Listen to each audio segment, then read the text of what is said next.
Hey everyone, it's Dr. Rick. If you have an issue with weight, especially if you're trying as best as you could for 2019 to lose it, or if I asked you to possibly get off your medicines, weight loss is usually the easiest thing to figure out, to get to a healthy level.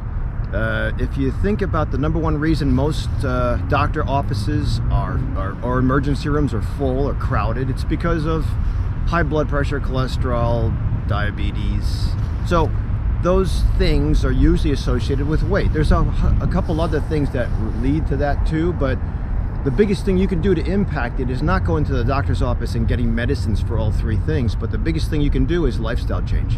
And I have a group of very strong individuals, intellectually and physically, that are getting together on January 11th at the Ignite Your Life Summit. I'm going to talk more about that in the next week, but if you've ever been stuck, I'm going to go work out now. It's 7, so I'm kind of late, and I'm going over there to Planet Fitness, but I just realized people are walking into the Golden Corral this early in the morning. I hope that's because they're employees, but that also means that place is open early in the morning and it's just unlimited food. So please, I'll put a link down below for the conference. If you've ever had a problem, if your doctor's just giving you medicines and no advice, come to the conference. It's free. I'll try to broadcast it on YouTube.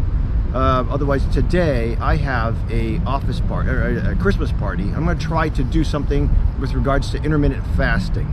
I'll tell you about it later, but it's a nice way on your own, if you don't have any medicines, to consider or to begin starting to lose weight.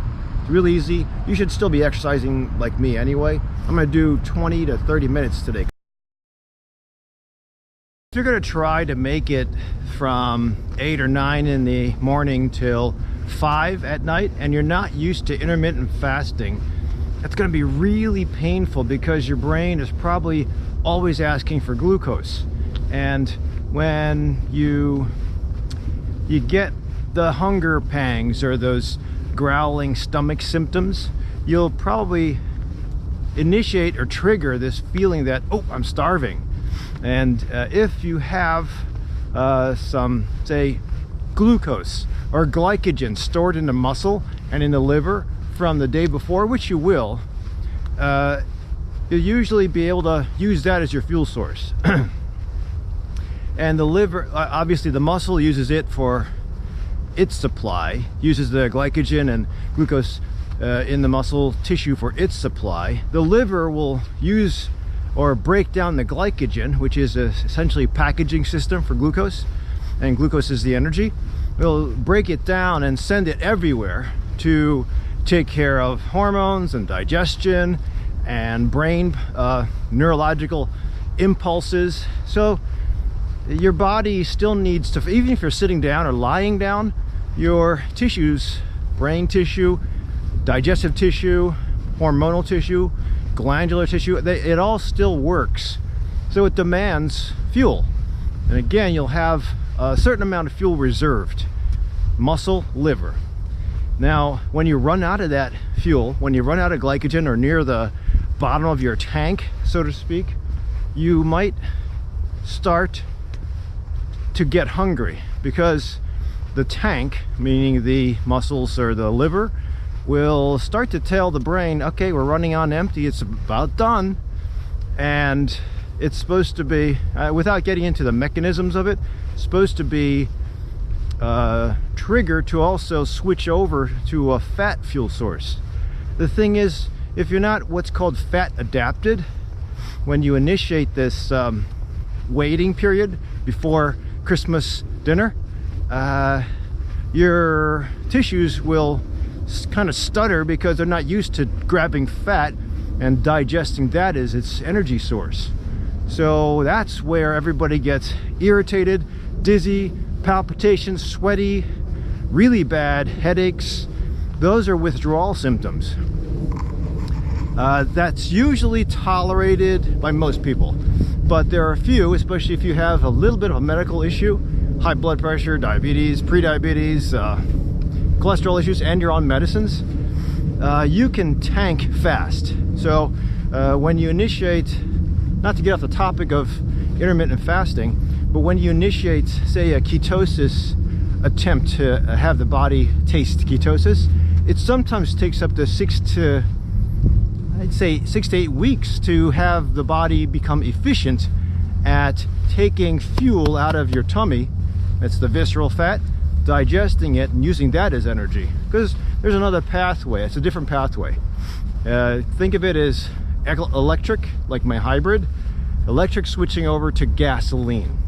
With your machine or your car, it'll do it automatically. But when you have a lot of metabolic processes that are used to working efficiently in the body, it takes a little bit of time to become fat adapted. Some of you, especially athletes, you'll be able to do that in a day.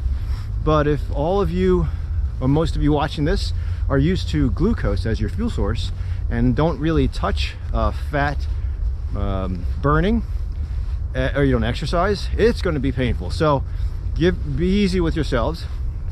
You might want to wake or work up to the Christmas dinner postponement.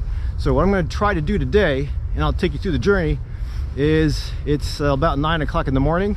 I'm going to try, I already exercised at 5, so I'm going to try to hold off on any kind of fuel source, solid fuel source, until 6 o'clock when I get to the Christmas party. That way I don't eat all day and then become a glutton at the party. Because if you think about it, I'll film this later on too. There's too much opportunity to sit around a table and stand around a table and just keep on munching. So that's where the problem of having too much is an issue. So if I can make it through and keep my weight, not get bloated, and not to get too angry or hangry, then I'll be successful. So I figured I'd go stop off at the Forest Preserve, get some calm, which I'm not really getting because I'm talking to you guys, and hopefully initiate that serotonin and oxytocin secretion through most of the digestive system in the brain to keep me calm during the rest of the day. So that's why it's so important, I think, with meditation or breath exercise or guided imagery. If you do it twice a day, even if it's 5 to 10 minutes, it's supposed to be 30 to 60, but it sets the course and it lasts, the serotonin I mean, it lasts for about 8 to 12 hours until you do it again. So it's now 4:30 and about last time I ate was, what do we calculate, 18 hours ago? About 18 hours ago. Hey, I made it past the 12 o'clock mark. 12 o'clock I started to get really hungry, but I had a cup of coffee, so it kind of took care of the hunger, the growling stomach, and just muscled through. So I've been able to keep up with fluids all day. Had the rebrewed tea that I always have, and so far so good. So the one thing I can say that with regards to the 1 meal a day attempt I did that as my last 5-day fast. Check out the video link for 1 meal a day. It got me used to, once I made it past that, it got me used to having hunger after 12. I always thought 12 o'clock was my lockout, but with intermittent fasting, I'd say you got to get used to not having the fuel source. You also have to get used to a week of the brain really retaliating, and once you get used to that, if you understand that every time your stomach growls, you're actually secreting growth hormone. Growth hormone is good, especially if you're exercising. Technically, growth hormone is not good if you have cancer, because it seems to make your regular cells grow and your cancer cells grow. So that'll leave for a different discussion. This is just talking about intermittent fasting and how to get used to it. So so far so good. I think we're probably going to be eating in about 2 hours, but I'm on the road at this point, and I have to pick up one dish, and that's going to be painful to smell the whatever we're picking up from Portillo's. So after that, it's home free.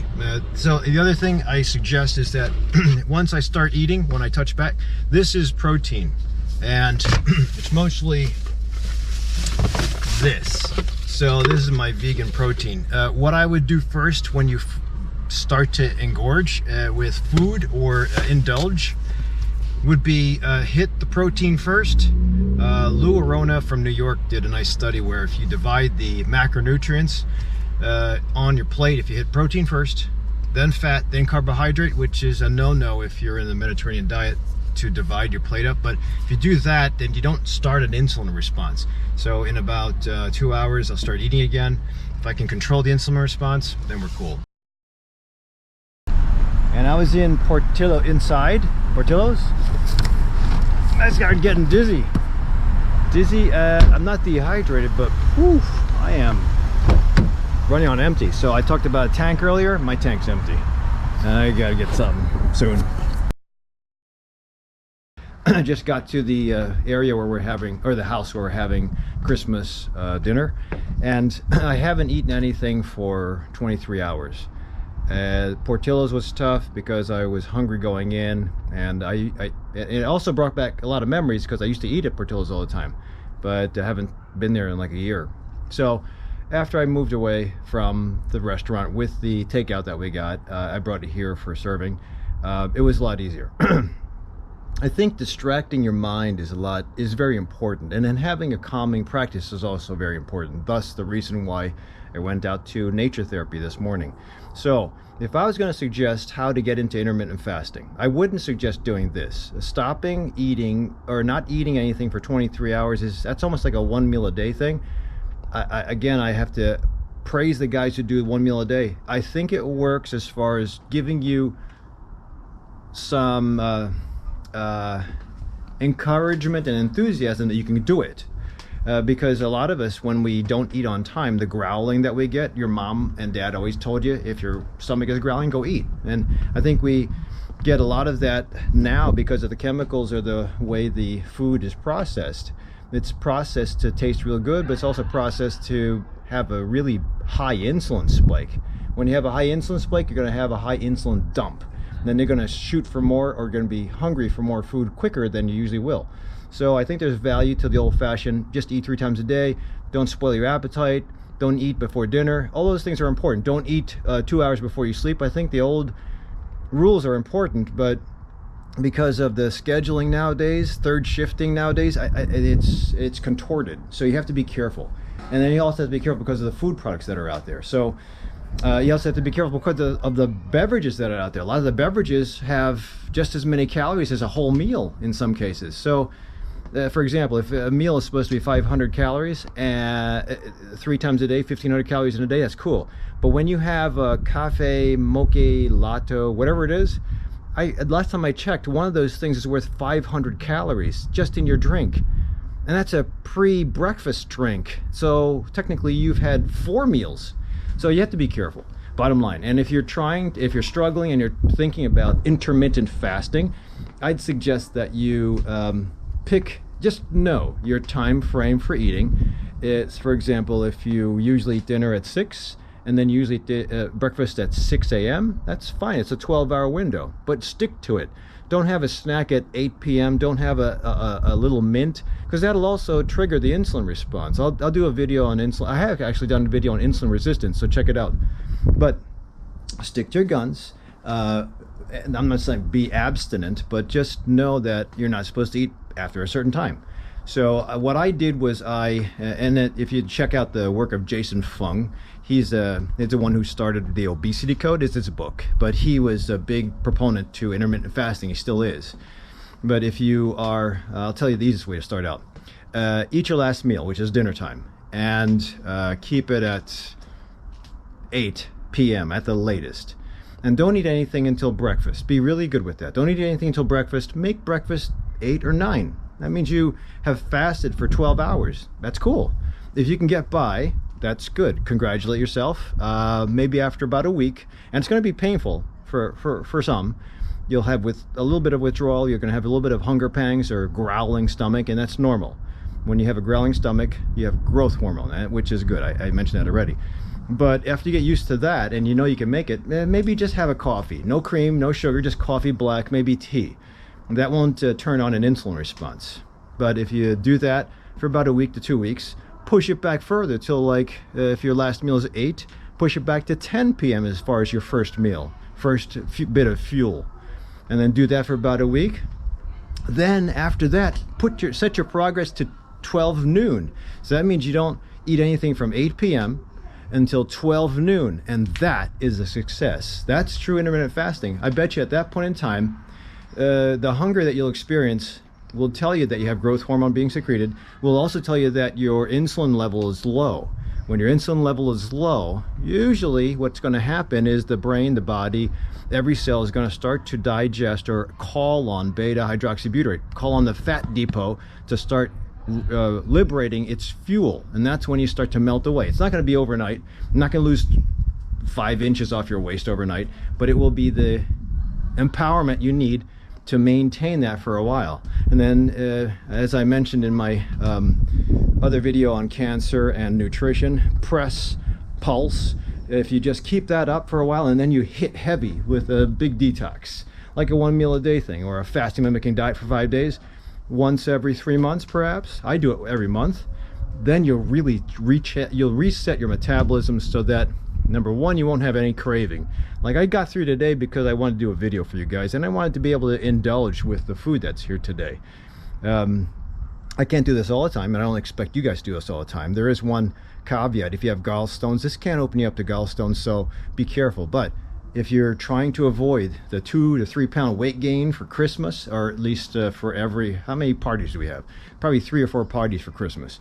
If you're going to have 1 to 2 pounds of weight gain, that's going to be 8 pounds by the, if you have 4 parties, 8 pounds by the end of the year. And then you have New Year's, maybe alcohol, and that's going to put pounds on. So you don't want to be walking into a 2020 with extra weight.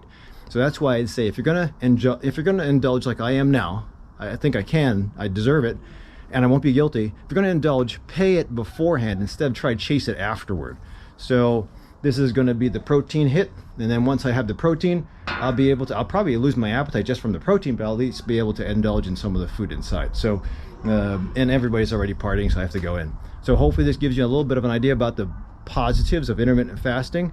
I think it's worth it. I don't know how long I can continue, but at this point in time, number one, my waistline is down. Number two, my body mass index is the same. So waistline is down, BMI is the same. Why is that? Because my muscle size is increasing. So I haven't had this kind of a waist and this kind of muscle girth since I was in my 30s. I'm going to be 60 in about 2 years. So I think it's nice when you can do that without a pill, without a medicine, without a surgery. So, and hopefully what goes along with that is less disease. I knock on wood. If I have it, at least if anything happens, at least I tried. But hopefully I won't have anything that happens. So put down below what you do and how you introduce intermittent fasting, or if you have any questions, just put them down below. I'll try to answer them. Otherwise, have a happy holiday. I'm gonna go eat.